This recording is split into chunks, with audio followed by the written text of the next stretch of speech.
जैसे आपने सूचित किया कि हम लोग गुप्त नवरात्रि में और अमरकंटक में गायत्री शक्ति पीठ पर कार्यक्रम करेंगे, तो हम अपनी भावदशा आपसे कह नहीं पाएंगे। मन में इतना रोमांच हुआ, ऐसा लगा कि आप पर तो भगवान की कृपा है ही, हमारे भी न जाने किन जन्मों का कौन सा पुण्य फलित हुआ और परम पूज्य गुरुदेव की कैसी करुणा कि ये सौभाग्य यहाँ हमें भी प्राप्त हुआ। जिस प्रकार से वक्ता श्रोता को कथा सुनाकर श्रोता का कल्याण करता है, उसी प्रकार श्रोता भी वक्ता को कथा कहने का अवसर देकर वक्ता का कल्याण करता है। अन्य भौतिक वस्तुओं को दान दक्षिणा में देना वो बहुत तुच्छ पदार्थ हैं, लेकिन जो सौभाग्य आपने यहाँ आकर के पूज्य गुरुदेव की धरा पर, माँ गंगा के उद्गम स्थल पर और गुप्त नवरात्रि की पावन वेला में यहाँ प्रदान किया है, इसके लिए हम व्यासपीठ से कहते हैं कि हम जीवन पर्यंत आपके ऋणी रहेंगे और इसे अपना सौभाग्य मानकर अपने ऊपर गर्व का अनुभव करेंगे। परम पूज्य गुरुदेव ऐसे ही कृपा बनाए रखें कि सभी तीर्थों में जाकर के गुरुदेव का संदेश सुनाने का अवसर प्राप्त हो सके।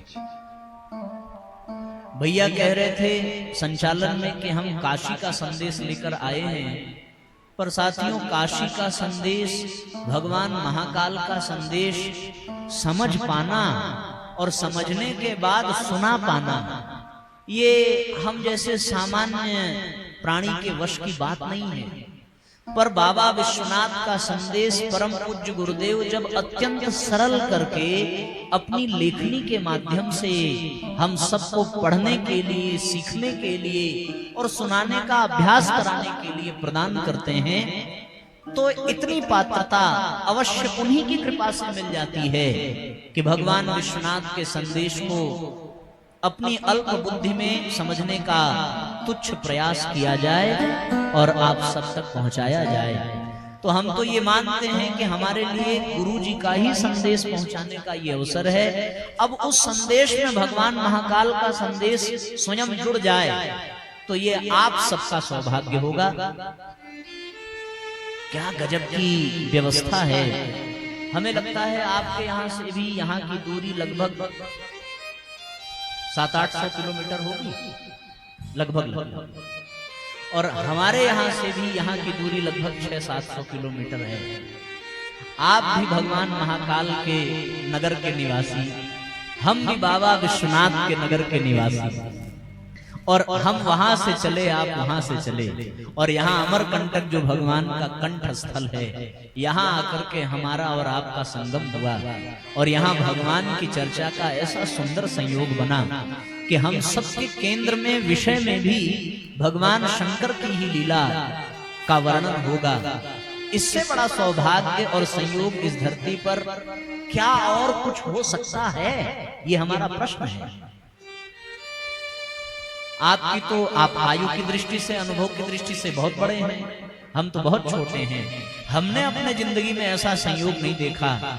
अगर आपने देखा होगा या अनुभव किया होगा तो अवश्य बताएंगे, क्योंकि आप आध्यात्मिक जगत के यात्री हैं और गुरुदेव का वरद हस्त आप पर रहा है, तो आपको तो अनेकों आध्यात्मिक अनुभव हुए होंगे, मैं ऐसा मानता हूँ। पर इसमें आज एक नया ये अनुभव और संयोग जुड़ रहा है, ये हमारे लिए किसी आश्चर्य से कम नहीं है। हो सकता है हम यहाँ कथा कहने आते पर हमारे जो यजमान होते वो कहीं और के होते। हो सकता है आप यहाँ कथा सुनने आते पर आपको जो कथावाचक मिलते वो कहीं और के होते। पर क्या भगवान ने तार से तार मिलाया और कथा भी ऐसी रखी। बाबूजी की इच्छा थी प्रज्ञा पुराण हो, हमारा मुख्य विषय तो प्रज्ञा पुराण ही है। गुरु जी का संदेश प्रज्ञा पुराण के माध्यम से ही सुनाने का क्रम है। पर 2 साल पहले हमने पहली बार महाराष्ट्र में शिव पुराण की कथा कही थी। माता जी की इच्छा थी कि नहीं हम शिव पुराण सुनेंगे, तो नारी शक्ति तो 21वीं सदी नारी सदी, भगवान शंकर भी नारी के सामने स्वयं को समर्पित कर देते हैं। याद करिए वो वाला चित्र, माँ काली खड़ी हैं, भगवान के छाती पर पांव रख करके भगवान स्वयं धरती पर लेटे हैं। तो नारी शक्ति की प्रधानता है, पर माता जी की इच्छा हुई तो बाबूजी ने कहा कि भैया आप शिव पुराण सुना दीजिए, इनकी इच्छा है। तो ऐसे ऐसे क्रम बनाते बनाते आज ये सौभाग्य, ये संयोग बना। हो सकता है, हम तो ऐसा मानते हैं कि हमारे पास ऐसे पावन तीर्थ में आकर के भगवान विश्वनाथ की कथा सुनाने का सौभाग्य और ऐसी पात्रता नहीं थी। इसीलिए परम पूज्य गुरुदेव ने अचानक ऐसी योजना बनाई कि हमें यहाँ आने से पहले गुरुधाम शांति कुंज जाने का सौभाग्य मिला और वहाँ कुछ पात्रता अर्जित करने का सौभाग्य मिला।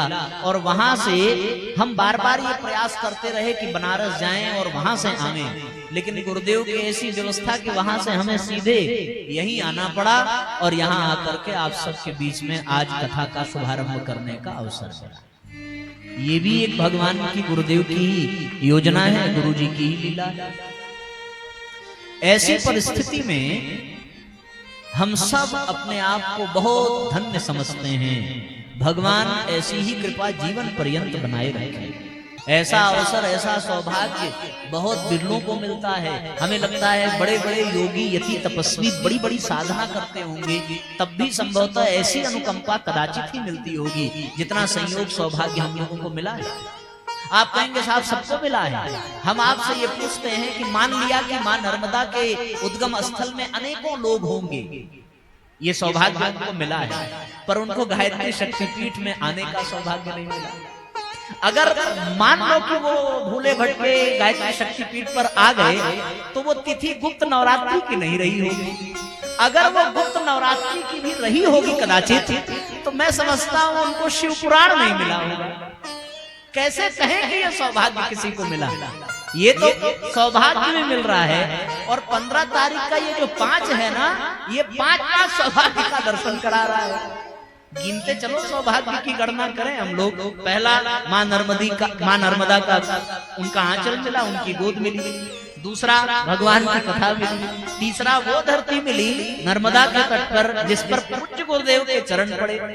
चौथा हम सबको मनुष्य शरीर मिला। और शिव पुराण के दूसरे भाग में ऐसा वर्णन है कि जिस व्यक्ति के पाप और पुण्य दोनों समान हो जाते हैं, उसी जीव को भारत में जन्म मिलता है, अन्यथा नहीं मिलता। ऐसा लिखा है शिव पुराण में। मैं श्लोक तो मुझे नहीं याद है, पर मैं कल आपको प्रमाण पूर्वक दे दूंगा कि संभवतः दूसरे भाग के 282वें पृष्ठ पर मैंने पढ़ा इस बात को। तो ये 5वां सौभाग्य की भारत की धरती मिली और मनुष्य जीवन मिला और सत्संग मिल रहा है। बिन हरि कृपा सत्संग की प्राप्ति संभव नहीं है। दूसरा अमरकंटक की ये धरा, शक्तिपीठ, कितना सौभाग्य गिना है। हमको लग रहा है गिनाने बैठे तो 5 से ज्यादा। तो ऐसी परिस्थिति में अब जैसे जैसे हम विषय में प्रवेश कर रहे हैं वैसे आनंद बढ़ रहा है और ये आनंद कथा कहने में बाधक बन रहा है। मन करता है कि अब इन सौभाग्यों का केवल चिंतन करके मौन रहा जाए, कुछ कहा न जाए। पर हम इतने भी कृपण नहीं हैं कि अपने आनंद के लिए आपका आनंद छीन लें। इसलिए हम सबको आनंद मिले, इसी में यहाँ हमारी उपस्थिति की सार्थकता है। तो सब आइए उसी पंचाक्षरी मंत्र का कुछ पल के लिए गायन करें और अपने मन अंतरात्मा को इसके लिए तैयार करें कि पंचकोशों के आवरण से ऊपर उठें, उस एक को पाने का प्रयास करें। ओम नमः शिवाय, ओम नमः शिवाय, हर हर भोले नमः शिवाय, नमः शिवाय, नमः शिवाय, हर हर भोले नमः शिवाय, नमः शिवाय, नमः शिवाय, हर हर भोले नमः शिवाय, नमः शिवाय, नमः शिवाय,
एक साथ भाव भरी तालियां बजाइए।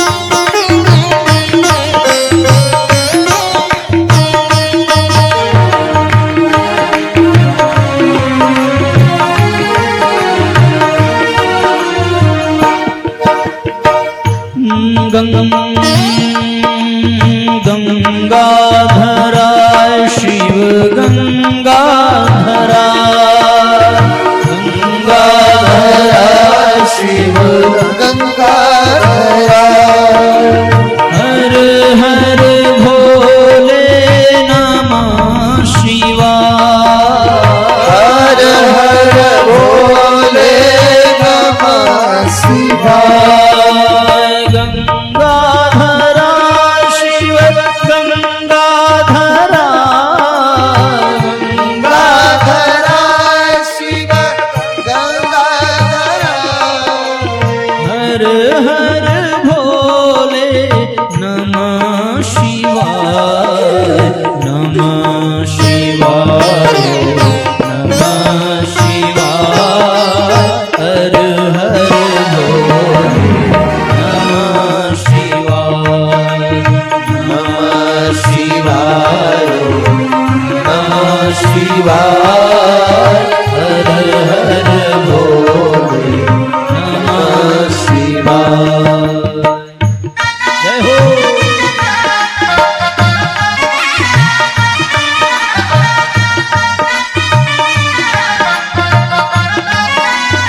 नमः शिवाय।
नमः शिवाय।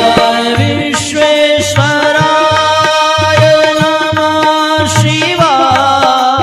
विश्वेश्वराय नमः शिवाय। विश्वेश्वराय शिव नमः शिवाय। नमः शिवाय नमः शिवाय। हर हर भोले नमः शिवाय। नमः शिवाय नमः शिवाय। हर हर भोले नमः शिवाय। नमः शिवाय नमः शिवाय। हर हर भोले नमः शिवाय। नमः शिवाय नमः शिवाय नमः शिवाय नमः शिवाय। हर हर भोले नमः शिवाय। हर हर भोले नमः शिवाय। नमः शिवाय नमः शिवाय नमः शिवाय नमः शिवाय। हर हर भोले नमः शिवाय। हर हर भोले नमः शिवाय। नमः शिवाय नमः शिवाय नमः शिवाय नमः शिवाय। हर हर भोले नमः शिवाय। हर हर भोले नमः शिवाय। जटाधराय शिव जटाधराय जटाधराय हर हर भोले नमः शिवाय। हर हर भोले नमः शिवाय। नमः शिवाय नमः शिवाय हर हर भोले नमः शिवाय। नमः शिवाय नमः शिवाय। हर हर भोले नमः शिवाय। हर हर भोले नमः शिवाय। नमः पार्वती पतये हर